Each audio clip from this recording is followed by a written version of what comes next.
नमस्कार, मैं हूं संतोष कुमार और आप देख रहे हैं इंडिया न्यूज का डिजिटल प्लेटफॉर्म बिहार झारखंड। और इस वक्त हम झारखंड की एक और अहम खबर की चर्चा करते हैं। झारखंड में पिछले पौने 4 साल में विधायक दल का नेता, विपक्ष का नेता नहीं मिला था।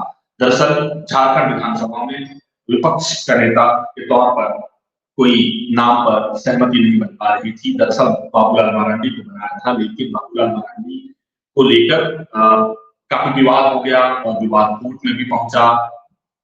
दरअसल बाबूलाल मरांडी झारखंड विकास मोर्चा से चुनाव जीत कर आए थे। एकमात्र विधायक थे। दो विधायक, यूं कहें 3 विधायक जीत कर आए थे जेडीएम से। उनमें से एक पार्टी से 2 विधायक जो थे प्रदीप यादव और दूसरे बंधु टिर्डी, ये दोनों विधायक कांग्रेस में शामिल हो गए और उसके बाद बाबूलाल मरांडी भारतीय जनता पार्टी में शामिल हुए। तो अब इस शामिल होने के बाद ये कहा जा रहा था, बाबूलाल मरांडी ने ऑफिशियली इसको इलेक्शन कमीशन में भी मान्यता दे दिया था कि का मर्जर भारतीय जनता पार्टी में हो गया है। और ऐसे में भारतीय जनता पार्टी ने बाबूलाल मरांडी को विधायक दल का नेता बनाया था। लेकिन विधानसभा के अध्यक्ष, विधानसभा की बात होती है तो वहां अध्यक्ष का अपना जो प्रिविलेज होता है और विधानसभा अध्यक्ष से मान्यता देने से इनकार। विधानसभा अध्यक्ष की तरफ से ये बात हो रही थी कि बाबूलाल मरांडी की पार्टी 2014 के बाद जो चुनाव हुए थे उसमें मर्ज किया था और वो ऑलरेडी विधानसभा में मर्जर की घोषणा हो चुकी थी। तो ऐसे में इसकी पार्टी को 2 बार कैसे मर्ज किया जा सकता है, ये एक सवाल था। उसका कानूनी पहलू, कानूनी विवाद लंबा चलता रहा।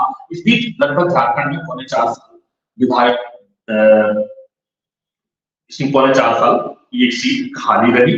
लेकिन इसके बाद भारतीय जनता पार्टी ने अपना विधायक दल का नेता चुना और इसमें बाजी मार गए अमर बाबू 2014 में झारखंड विकास मोर्चा से ही चुनाव जीते थे और उसके बाद भारतीय जनता पार्टी में शामिल हुए थे। गोपाल चंद्र त्यागी से विधायक थे रहे और उसके बाद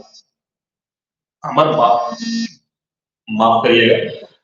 तो इस तरीके से अमर बाबू के बारे में बताया जाता है कि भारतीय जनता पार्टी में काफी उनकी इमेज जो है वो अच्छी है और लोग उनसे काफी खुश रहते हैं। एससी मोर्चा के अध्यक्ष भी हैं।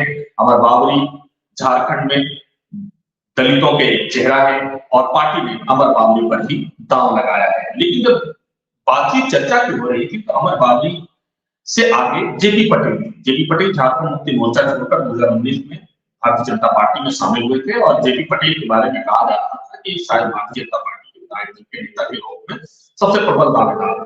लेकिन आखिरकार पार्टी ने निर्णय लिया अमर बावरी के पक्ष में और कहा जाता है कि जो अधिकतर विधायक थे वो अमर बावरी के सपोर्ट में खड़े थे। इस वजह से अमर बावरी के पक्ष में फैसला लिया गया और उसको लेकर अमर बावरी के नाम की जैसे ही चर्चा हुई, जैसे ही घोषणा हुई, पार्टी दफ्तर में खुशी का माहौल आप देख सकते हैं। पार्टी में जो तस्वीरें हैं राज्यसभा सांसद साहू और पार्टी के सभी वरिष्ठ कार्यकर्ता, पदाधिकारी, खुशी का माहौल। और एक तरह से कह सकते हैं भारतीय जनता पार्टी में भी अमर बावरी के नाम को लेकर बहुत ही सकारात्मक संकेत मिल रहे हैं। अब देखना होगा अमर बावरी किस तरीके से भारतीय जनता पार्टी को विधानसभा में जो एग्रेशन भारतीय जनता पार्टी की तरफ से में कमी दिखाई पड़ रही है, उस किस तरीके से पार्टी अंदर विधानसभा के अंदर ये रखते हैं, ये सबसे अहम होगा।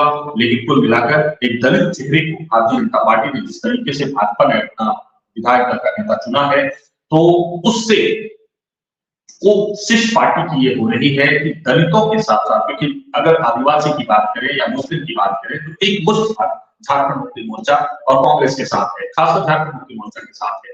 ऐसे में एक दलित चेहरे को भाजपा ने अपना विधायक दल का नेता चुना है। और वहीं देखिए दूसरी तरफ जेपी पटेल को मुख्य सचेतक बनाया है। इससे जो कुर्मी वोटर कुर्मी की भी संख्या यहाँ पर अच्छी खासी है और ऐसे में कुर्मी वोटर को भी साधने की कोशिश की गई है। तो 2 वोट बैंक को मजबूत करने, इसको वोट के लिहाज से भी देखना बहुत जरूरी है। अमर बावरी का वैसे एक जो इमेज है काफी व्यवहारिक है, लोगों के साथ, विधायकों के साथ काफी खुले मिले रहते हैं। आम जनता के बीच उनका कामकाज को लेकर भी कभी कोई सवाल नहीं उठा है। लेकिन वोट के लिहाज से भी देखें तो भारतीय जनता पार्टी की ये सकारात्मक है।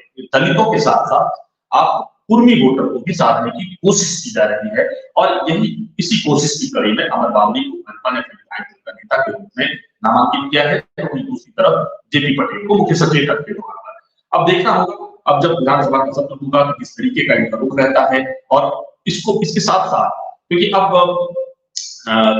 जेवीएम से ही, अगर जेवीएम की बात करें तो झारखंड विकास मोर्चा का मंत्र तो भारतीय जनता पार्टी में हो गया, और उसके बाद भारतीय जनता पार्टी ने अपना प्रदेश अध्यक्ष भी जेवीएम से ही बनाया, मतलब बाबूलाल मरांडी को अपना प्रदेश अध्यक्ष बनाया। वहीं अब जब भाजपा ने विधायक दल का नेता के रूप में भी 2014 में आए थे बावली भारतीय जनता पार्टी ने जेवीएम पार्टी की तरफ से, और उसके बाद यहाँ पर उनको अब विधायक दल का नेता बनाया गया है। कुल मिलाकर इनके नाम को लेकर अब खुशी का माहौल है, विधायकों में काफी सकारात्मक संकेत दिख रहे हैं। अब देखना पड़ेगा कि जो मुद्दे हैं, इन मुद्दों को किस तरीके से आगे ले जाया जाता है। लेकिन विधायक दल का नेता नहीं होने की वजह से राज्य में कई सारे ऐसे काम थे, कई सारी ऐसी नियुक्तियां थी, कई सारे ऐसे फैसले थे जिसमें विधायक दल का नेता होना बहुत जरूरी होता है।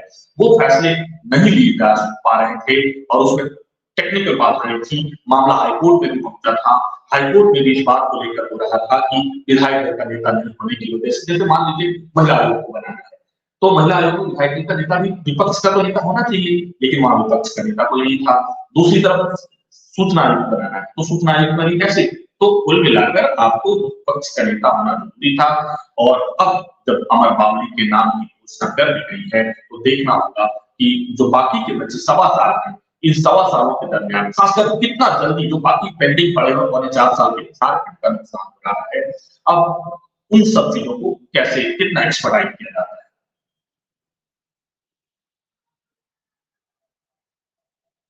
चाहिए था, क्योंकि इसकी वजह से कई सारी नियुक्तियां भी रुकी हुई हैं। सूचना आयोग वगैरह में इसकी वजह से अभी तक नियुक्ति नहीं हो पाई थी। और आने वाले चुनाव की तैयारी तो करेंगे ही, क्योंकि डुमरी उपचुनाव में जो रिज़ल्ट आया उससे भी भाजपा थोड़ा घबरा गई है कि आगे क्या होगा, क्योंकि इतने प्रयासों के बावजूद, तमाम गठबंधनों के बावजूद डुमरी की जनता ने भाजपा को नकार दिया। आज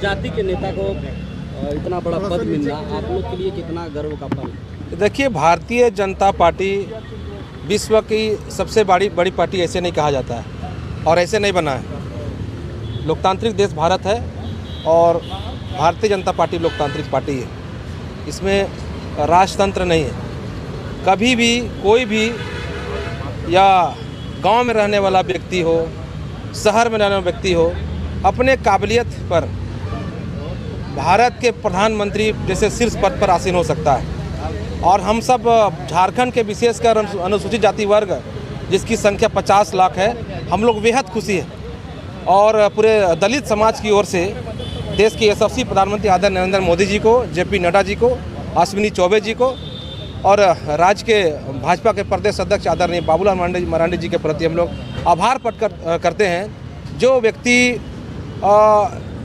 जब से इस झारखंड आने में संघर्ष शुरू किया, एक दलित समाज से निकला, साधारण परिवार से निकला हुआ व्यक्ति अपने जीवन संघर्ष को अपने रास्ता बनाकर राज्य में विधायक बने, राज्य में मंत्री बने, और अभी विधायक रहते हुए विपक्ष की भूमिका जिस प्रकार से विधानसभा के पटल पर होना चाहिए था, उस प्रकार से झारखंड के अंदर जो भी समस्या हो, जिनकी भी समस्या हो, चाहे दलित के वर्ग की समस्या हो या कोई आदिवासी के बीच में अत्याचार अन्याय हो, जो भी अत्याचार अन्याय होता था, उसमें आदरणीय श्री अमर कुमार बावरी जी आप देखे होंगे विधानसभा के अंदर में प्रमुखता से और दमदार तरीके से उठाने का काम वो किए थे।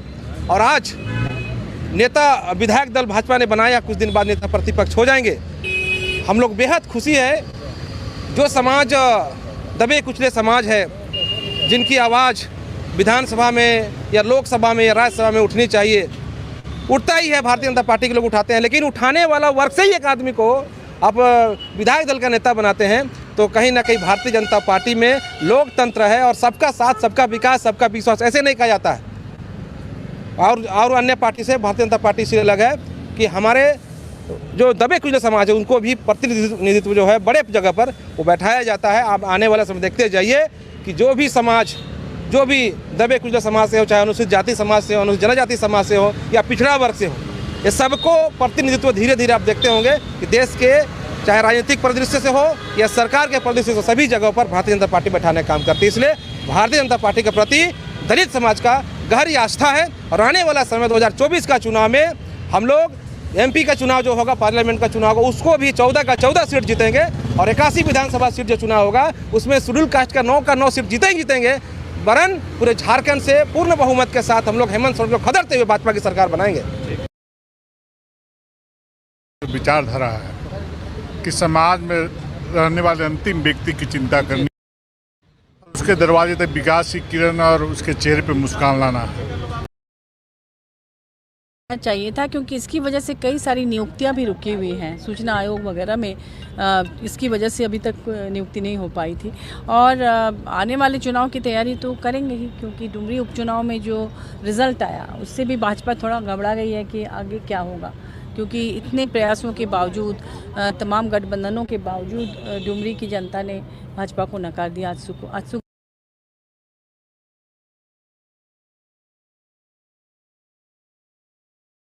विचारधारा है कि समाज में रहने वाले अंतिम व्यक्ति की चिंता करनी है और उसके दरवाजे तक विकास की किरण और उसके चेहरे पे मुस्कान लाना है।